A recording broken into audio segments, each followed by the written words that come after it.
की विद्या का अर्जन कर रहे हैं जिस प्रांगण में, क्योंकि ये तो कंप्लीटली सारे बच्चे 6 से 14 वर्ष तक की कैटेगरी वाले तो अनिवार्यतः अपना फंडामेंटल राइट्स भी रखते हैं, गार्जियन की ड्यूटीज भी रहती है।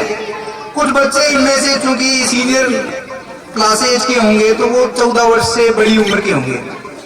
आज के इस वार्षिक उत्सव के कार्यक्रम के माध्यम से मैं समस्त बच्चों से और सीनियर क्लास के बच्चों से स्पेशली कक्षा 9th से 12th के जो बच्चे होते हैं, उनमें 10th और 12th के बच्चे तो चूंकि बोर्ड की परीक्षाएं अब विद इन वीक ही ऑलमोस्ट शुरू होने वाली है और लगभग 1 महीना अंत भला तो सब भला। साल भर हमने क्या किया, किस तरह से हमारे पिछले 7-8 महीने निकले हैं, दैट इज नॉट इम्पोर्टेंट। अब आपके पास कितना समय बचा है वो अपने आप में बहुत ही महत्वपूर्ण है। हम सबकी एक ये बहुत बड़ी विडंबना रहती है कि हम हमारी कमियों को छुपाने के लिए वो दूसरों पर थोप देते हैं कि साहब मेरी तो बहुत, जिस स्कूल में हम पढ़ रहे थे पूरा स्टाफ ही नहीं था, या घर पे सुविधाएं नहीं थी, या ट्यूशन नहीं थी, वॉटेवर 50 तरह की बातें हैं। लेकिन कमल तो कीचड़ में भी खिलता है। तो ये जो समय है, साथ ही होली के पावन पर्व की भी सबको ढेर सारी शुभकामनाएं। लेकिन जो बच्चे अब बोर्ड की परीक्षाएं फेस कर रहे हैं या अप्रैल में स्थानीय परीक्षाएं होती है, ये समय बहुत ही महत्वपूर्ण है और इस समय का सदुपयोग करना है। ज्यादा से ज्यादा अपना समय पढ़ाई को देना है। मोबाइल अपने आप में नशा है, ध्यान रखना भाई। जो विद्यार्थी जीवन अभी जो स्कूल की शिक्षा में है, कॉलेज एजुकेशन वाले भी और कंपटीशन वाले भी, क्योंकि आगे आप कॉलेज एजुकेशन में जाने वाले हैं, फिर कंपटीशन भी देने वाले हैं। अगर हमारे से कोई पूछे कि कल का हमारा भारत कैसा होगा, तो जैसा आज का ये युवा, ये बच्चे होंगे, कल का भारत हमारा वैसा ही होना है। तो मोबाइल का भी स्कूल एजुकेशन में तो बिल्कुल भी यूज रहना ही नहीं चाहिए हिसाब से, तो क्योंकि बच्चे इतना नहीं समझते। और मोबाइल, ये जिम्मेदारी गार्जियन की बनती है कि गार्जियन अपने बच्चों पर स्पेशली इस चीज का ध्यान रखें कि वो बच्चा यदि मोबाइल यूज कर रहा है, बच्ची यदि मोबाइल यूज कर रही है, तो वो क्या देख रही है, ऐसी क्या जरूरत की चीज है उसमें। 7 साल का बच्चा है, 10 साल का बच्चा है, वो मोबाइल लिए 2 घंटे तक लगातार बैठा है, हो सकता है कि साल 6 महीने बाद में उसकी आंखें चली जाए। बहुत से ऐसे केस आए हैं। फिर तो गार्जियन की बहुत बड़ी जिम्मेदारी है। और जो सीनियर क्लास के बच्चे हैं वो संयम रखें। खूब सारा समय है, अभी आपका काम है केवल और केवल मेहनत करके विद्या का अर्जन करना। कलम में बहुत बड़ी ताकत है और आपके लिए पूरा कैनवास खाली है। हो सकता है कुछ बातें यूं ही कटु लग रही होगी, लेकिन ये यूनिवर्सल ट्रूथ है। आपको अपने माँ बाप, माता पिता जो मेहनत कर रहे हैं, उनकी मेहनत को एक बार दिन में चाहे आप 5 सेकंड ही एक बार याद करें कि वो कितनी मेहनत और मशक्कत कर रहे होंगे आपको बढ़ाने के लिए। कोई कहीं ट्यूबवेल पे काम कर रहा होगा, कोई बाजार में दुकान खोल के बैठा होगा, कोई लोहे का काम कर रहा होगा, बड़ा भाई मेहनत कर रहा होगा, कहीं ट्रक चला रहा होगा। खूब ज्यादा मेहनत और मशक्कत, दिन और रात मेहनत करके आपको बढ़ा रहे हैं। ये एक बहुत बड़ा आप पर, क्योंकि माँ बाप के किए हुए जो हमारे पर उपकार है, उनकी तो हम किसी भी स्थिति में कोई भरपाई चुकाई कर ही नहीं सकते। इतनी मेहनत और मशक्कत के बाद में जब आपको, चाहे वो बच्चा है चाहे वो बच्ची है, उनके अरमान नहीं है क्या आपसे? बहुत बड़े अरमान है। हाँ, माँ बाप के बाद में जो आपके गुरु हैं, यदि आप अपने स्कूल में अपने टीचर का रेस्पेक्ट नहीं करते हैं तो आप सही अर्थ में विद्यार्थी नहीं है। विद्यार्थी जीवन के लिए अनुशासित होना बहुत ज्यादा जरूरी है। अगर आप में अनुशासन नहीं है, टीचर आपका क्लास में पढ़ा रहा है, आप पीछे हंसी मजाक कर रहे हैं, बातें कर रहे हैं, आप विद्या का अर्जन कर ही नहीं पाओगे। क्योंकि जिस सुप्रीम ऑथोरिटी ने, उस ब्रह्म ने, ईश्वर ने, अल्लाह ने, भगवान ने जिसे हमें पैदा किया है, और इल्म के हासिल करने के लिए, विद्या के हासिल करने के लिए जिस मंदिर में, जिस प्रांगण में आप विद्या का अर्जन कर रहे हैं, आप अपने गुरु का रेस्पेक्ट ही नहीं कर रहे हैं, तो आप सच्चे अर्थ में तो विद्यार्थी नहीं है, फिर आपको विद्या हासिल होगी कैसे? तो अपने माँ बाप का खूब रेस्पेक्ट करें, खूब मेहनत और मशक्कत करके वो आपको पढ़ा रहे हैं, उनके बहुत बड़े अरमान है, चाहे वो अनपढ़ हैं, लेकिन उनको गर्व महसूस होगा यदि आप कोई बहुत बड़ी मंजिल पर पहुंचेंगे। और मंजिल पर पहुंचने वाले कोई आसमान से तो बरसेंगे नहीं, होंगे तो किसी न किसी माँ की कोख से ही पैदा, और हमारे बीच में से ही आगे बढ़ेंगे। तो अभी आपके पास पूरा समय है, पूरा कैनवास खाली है, विभिन्न तरह के रंग है, आप जैसा डिजाइन उसमें बनाना चाहें वैसी डिजाइन आप बना सकते हैं भाई। और कुछ पाने के लिए तो कुछ खोना पड़ेगा। सारी चीजें यूं ही एकदम मौज मस्ती और मटर गस्ती से मिल जाए ये तो पॉसिबल नहीं। इस जगत में, इस संसार में असंभव कुछ भी नहीं है। Nothing is impossible, but nothing is easy. आसान भी कुछ भी नहीं है। हम चाहते हैं कि सारा काम ही आसानी से हो जाए, ये तो पॉसिबल नहीं है।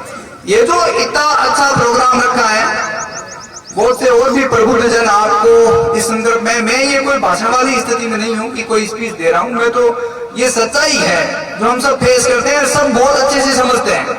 लेकिन कई बार विद्यार्थी जीवन में, हवाबाजी में बच्चे अपना भला सोचते नहीं, बुरा सोचते नहीं। माँ बाप चूंकि एक मध्यम वर्ग या उससे निचली कैटेगरी में, पिताजी तो सुबह से शाम तक अपनी मजदूरी में व्यस्त रहते हैं, माताजी भी पढ़े लिखे नहीं होते, तो अपने बच्चों पर इतना ध्यान नहीं दे पाते, ये सच्चाई है। फिर वही स्कूल की बात, तो स्कूल में 6 घंटे आते हैं, 18 घंटे तो घर पे ही रहता है हर बच्चा।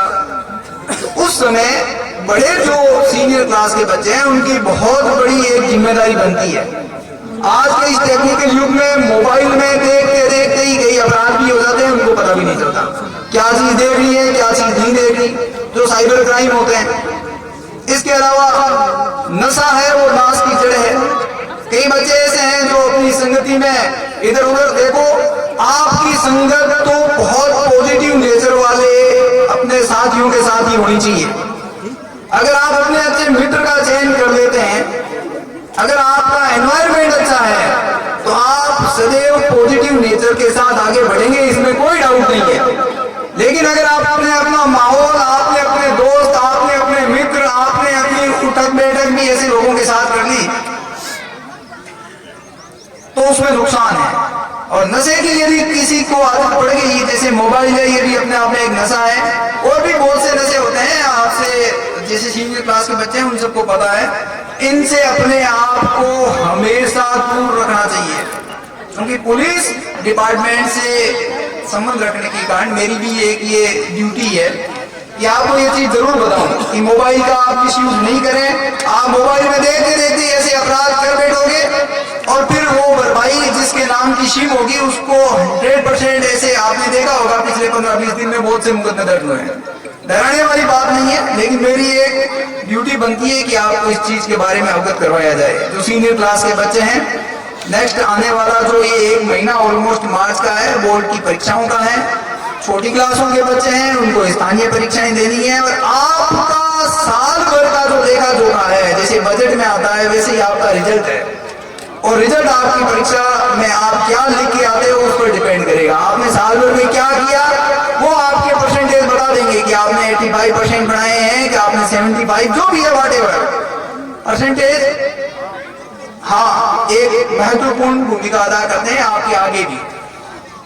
तो आज के इस प्रोग्राम के माध्यम से देखो, मेहनत करोगे तो 100% सक्सेस होंगे। मेहनत का कहीं कोई विकल्प नहीं है। हरिवंश राय बच्चन साहब की 4 पंक्तियों के माध्यम से मैं यहाँ कहना पसंद करूंगा कि कोशिश करने वालों की कभी हार नहीं होती।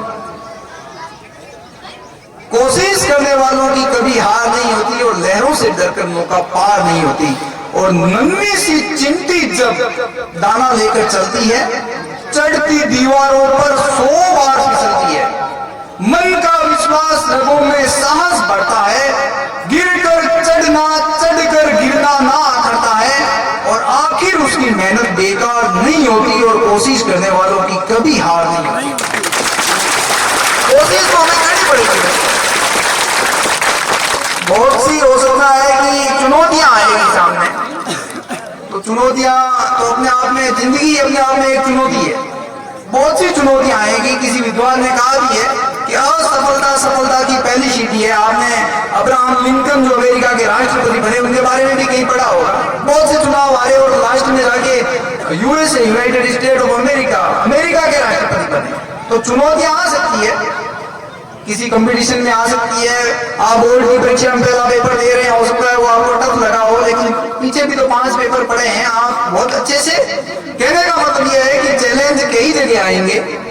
आगे बहुत अच्छी पोस्ट पे आप पहुंच गए, वहां पर भी चैलेंज आना स्वाभाविक है, और चैलेंज ही अपने आप में जिंदगी है। तो आप सब विद्यार्थियों को बोर्ड की परीक्षाओं की भी ढेर सारी शुभकामनाएं, स्थानीय परीक्षाओं की भी ढेर सारी शुभकामनाएं। लास्ट में राम धारी सिंह दिनकर साहब की 4 पंक्तियां कहना पसंद करूंगा कि है कौन विघ्न ऐसा जग में। विघ्न कहते हैं बाधा को, जग कहते हैं संसार को। है कौन विघ्न ऐसा जग में, टिक सके आदमी के मग में। थम ठेठ खोलता है जब नर, पर्वत के जाते पांव उखड़। और मानव जब जोर लगाता है तो पत्थर पानी बन जाता है। हम यहाँ आज के इस अजीमुशान कार्यक्रम में साला स्टाफ का हृदय की गहराइयों से बहुत बहुत आभारी हूँ कि आपने इतना बेहतरीन कार्यक्रम रखा और मुझे भी इसके लिए आमंत्रित किया। मैं काफी गौरवान्वित महसूस कर रहा हूँ समस्त बच्चों से मिलके। जय हिंद, जय भारत।